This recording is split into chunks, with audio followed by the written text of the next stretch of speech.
All right, hey, pretty gang, it is Jen, and I have a special guest with us here today. Okay, we're going to be doing some Braid Boss talk, and this is Miss Denise. So if you can go ahead and let them know, like, where can they find you, your YouTube, your Instagram, and I'm going to also link that in the description below also. Okay, I'm Denise Jarrett. I teach on BraidersCourse.com. You can also see me at YouTube/DeniseJarrett.com. That's about it. All right. So you guys, no, I'm not gonna do that. We're going to be interviewing Denise, and I'm going to be asking her a couple of questions. So the first question would be, why did you start braiding? What made you get into braiding? Braiding is something that I just did all my life, ancestral, so I always did braiding. And so when I seen micro braids, that's when I really got heavily more into just flat out braiding. Otherwise, I would just be braiding for like weaves or something like that. But micro braids would I would say put me into braiding. Okay. And then as far as your braiding, are you trained? Is it self-taught? Did you go to some type of school for this? No, it's self-taught and it's family-taught as well. It's just picked up in so many different spaces and places, but it's mainly self-taught, yes. It's self-taught. So how do you feel about some states actually requiring a license or a certificate? How do you feel about that? I really don't think that it's the state's place to require a license or a certificate for braiders. And that's not their place because it's not under the same realm as what the states require. The states require customer safety and sanitation and health, yes, but it's more or less towards the dangers. It's another level that they go by as well, and it's the dangers that you may be putting the client in. So I don't think that states should be mandating hours and all this stuff for braiders, no. Okay. Yeah, me neither, because I feel like it's, okay, definitely with the sanitation and health, all the dangers of braiding, absolutely. But to make me take a, 1-year course, 2-year course, especially when they start doing all this cosmetology stuff, it's like, y'all don't even touch braiding when y'all do all this training and all this education. You don't even get to the braiding part. So you're having me doing unnecessary things to get a certificate when you could have just gave me a sanitation and health course all by itself, right? And now you're making me pay thousands and thousands of dollars for a cosmetology license when really I'm just here to braid some hair. Like I'm just trying to braid it, get my braid and all. So is that something you talk about in your class or in your course? Do you talk about health? Well, yeah. So kind of like from the beginning question that you asked, like why did I learn to braid? Okay, I'm also a 3rd generation licensed cosmetologist. My granddaddy did her, my mama did her, and I do her as cosmetologist. So those 1,500 hours and things like that, I understand a perspective of why should I have to give all this time to somebody and, it's not really benefiting me, and it's they're making money, and it's also wearing out my skills. And I also understand the perspective of, if my grandfather or my mother wanted to pass down a business to me, they wasn't able to. So this is why I had to go to this school. So I also understand that in the cosmetology school, you're there to do a certain amount of hours. Yes, they may have you doing what they call the mock state board. However, the mock state board really is against what they're telling you to do, which is chemical processing. And chemical processing, regardless of how many times you do it on a mannequin, it's still not going to process the way it's going to process on top of a human head under the heat and under the pressure that a human head got.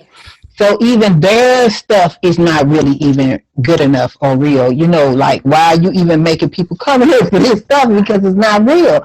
You might go to cosmetology school and never get to do the chemical services that you're being taught. This is why they get out of school and can't even do a bleach. Can't even do these services. You see what I'm saying? Yes, so They really charging them $20,000, me too, for nothing. So when I seen that hair braiding came out and the problems that hair braiders had in the state of Minnesota, Mm-hmm. one young lady knew that I was an instructor. She said, well, since you're an instructor, can you help me get this registration? Okay. So I helped them get the registration. I applied. Did the curriculum, but then I started looking more at the actual hair braider case. Okay. The hair braider case said the Board of Cosmetology cannot regulate a hair braider. Nobody in the whole state. Right. Okay. So that's where the issue came. No, I need to help the hair braiders. Right. Right. Because Right. I don't need to make them fall into the same trap I fell in or what I had to do. Why would I want to do that to somebody? Right. So that's where it became that I said, no, they don't need to do this. I look more at the law. Okay. She didn't say they had to do no hours. She didn't say none of this stuff. So that's when I was like, no, they didn't have to do none of this. I think it should be about 3 hours. I started fighting legislation Yes.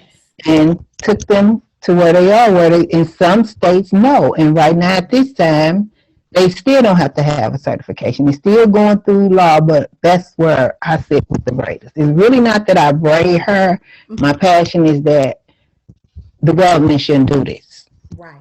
Right. Right. Okay. Well, being that you do have a course and you do train, how do you get your clients? How do you get people to come to learn how to braid from you? See, my course not to learn how to braid. Okay. That's why I send people to you. Okay. I don't. That's why I come.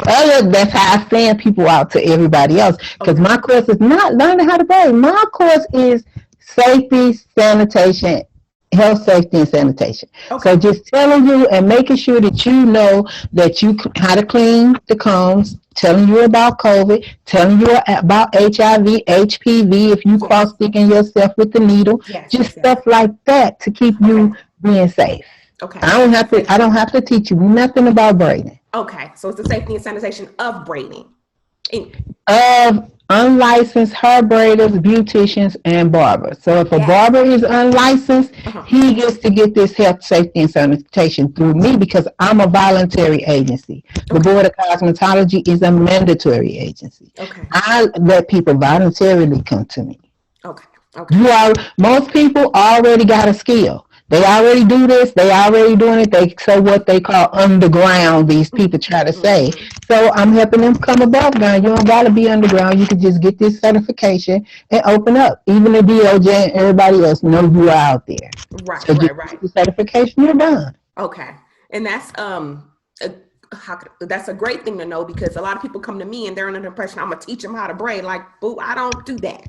Right? No. I'm just here to tell you how to set up shop. Like, yes, and how to market, how to get the people in the chair, how to do your stuff on social media, how to get all the links and the app. That's why I'm like, I don't know about nothing. Like, not that I don't know. Can I probably teach somebody how to do a little one or two things? Absolutely. But I feel like with braiding, it's something that you learn and you eventually get better over time, or something you're just good at. Like my mom back in the day, she did jerry curls. So her thing, it's always been like all my sisters. I have 3 sisters. Everybody knows how to do hair.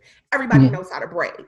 But if you could ask me, if you would say, "Hey, Jen, teach me," I'd be like, "Look, I don't know who you gonna get that from. It ain't me. Go find somebody else that's gonna teach you how to." But definitely, I'm gonna be sending people your way about the whole sanitation and everything because I feel like some people think you're just gonna jump out here and just start braiding. It's like you're gonna get yourself caught up. Just jumping out here and braiding, and you're not kind of gamed up on sanitation, protecting yourself, protecting your clients, right? Protecting your business now in sanitation because the person can hit you with this COVID crap. Right. Like you came to my house, you did my hair, and take you down. Yep, and you got the Rona. Yep. And so now you got to have an agreement signed by them. It could be a link, it could be a Google Doc, but get something from them. Yes. Okay. So, well, how much do your courses cost, and what is it? One course? Is it a couple of courses? No, what it is it's a membership. So you sign up and it's lifetime and it's $692.66. And you sign up one person, you get a signed saying that you salon infection control. You also get your window decal. You get the book. You get the appointment book for tracking and tracing your clients. Okay. You get all the necessary guidelines and protocol that they have, because the governor really can't tell you to make this protocol, but he has a protocol out there that everybody else have that you don't have. And he has created this protocol because the president told him to create a protocol. Okay. And the president is actually who controls you, and he didn't give us a protocol to have. So that's why I wrote him to get us a protocol, have the educational videos up for a year so that we can not be going to their FEMA camps. This is like institutionalized racism in my eye, but it's all these different head organizations that would have had more control over us and power over us, even though the Board of Cosmetology did. You understand what I'm saying now? So I needed to free the braiders on another level. So right now, as I'm talking, if you sign up, it'll be just the $692 for a lifetime. And ain't no go back again. And all you got to do is keep up on Mondays. I'll be doing videos, and I also do send out these blog texts, all the stuff, the normal stuff. And that's it on anything and any updates. And right now, currently, my biggest thing is for all the braiders and everybody to know is that Custom and Borders is on their hair, and they are talking about human hair products.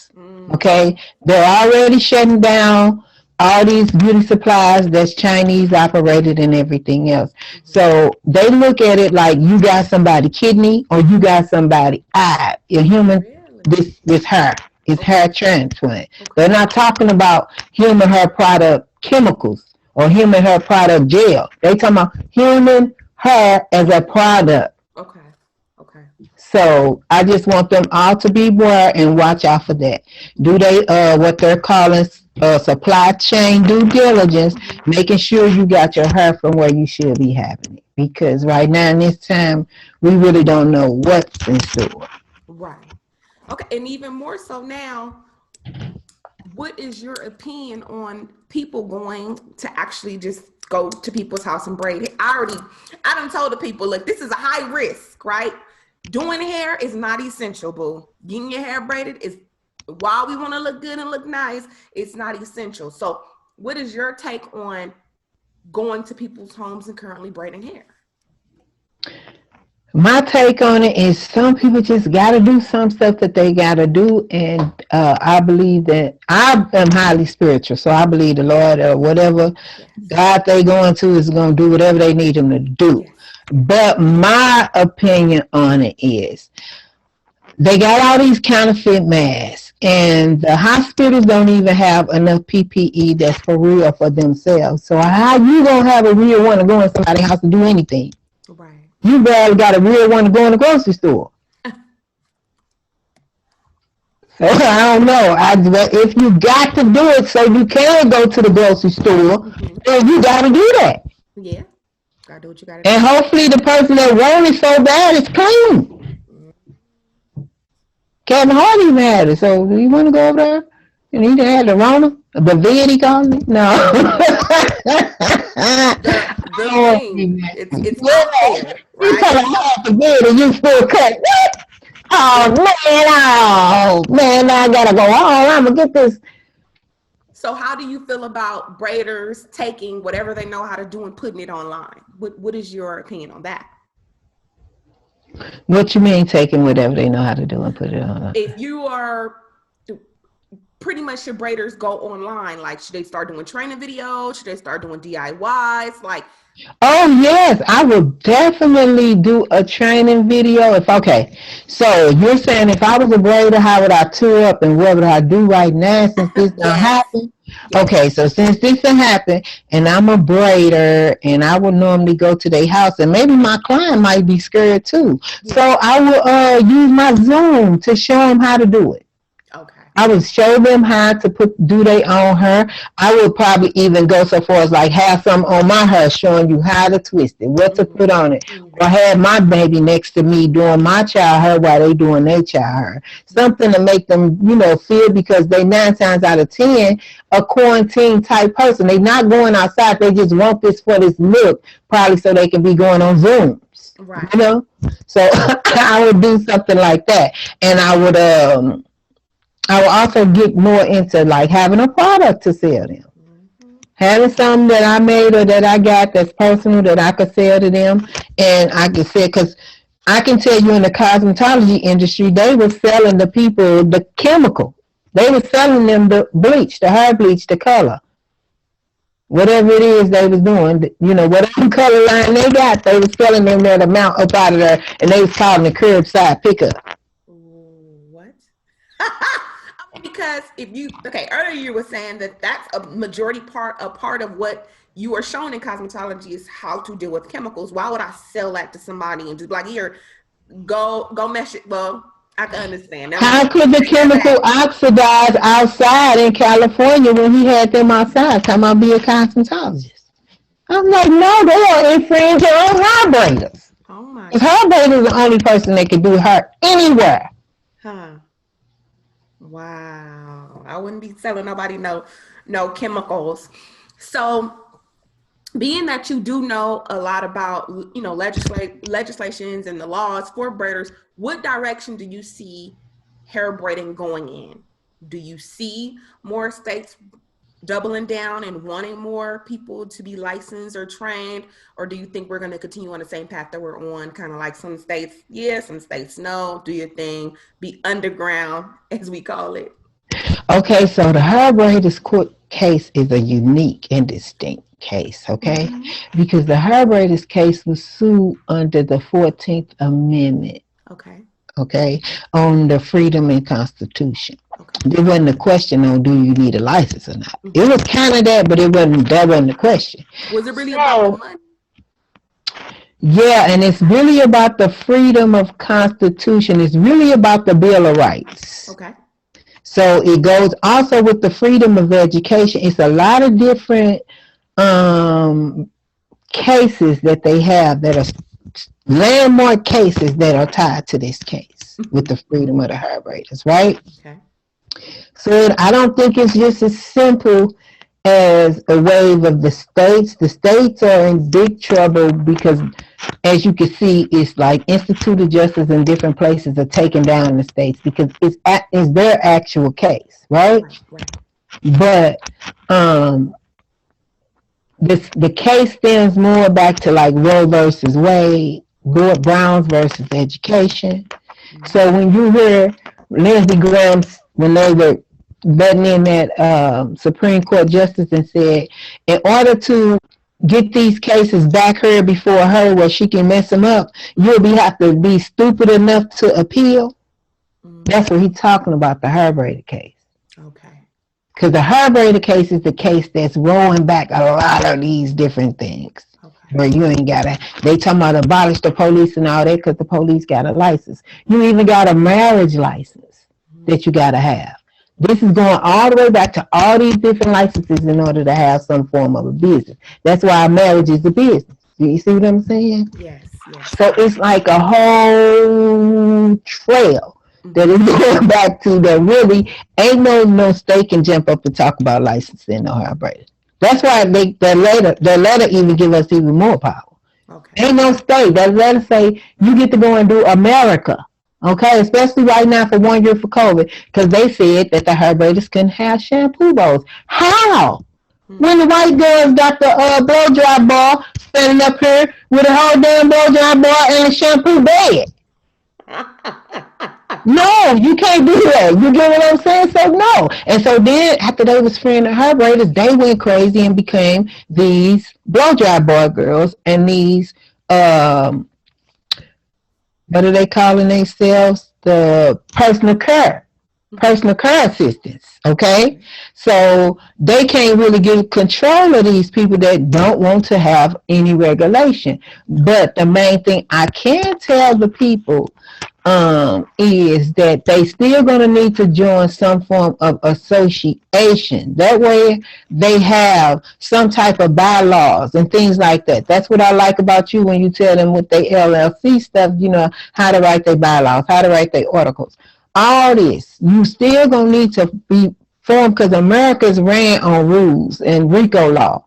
Either you're going to be have it wrote down or you're going to be like the Crips, and you still gonna be a gang and have some rules and stuff, but they silent and secret, and you gonna go down. How they say, you either get down or you lay down. Right. So I don't see a license, but I do see a form of certification. Okay. So, and then we're gonna wrap it up right here. But I wanted to know, in your opinion, what is the best way, or what's your best tip for braiders to stay safe if they are gonna choose to go out and still braid hair?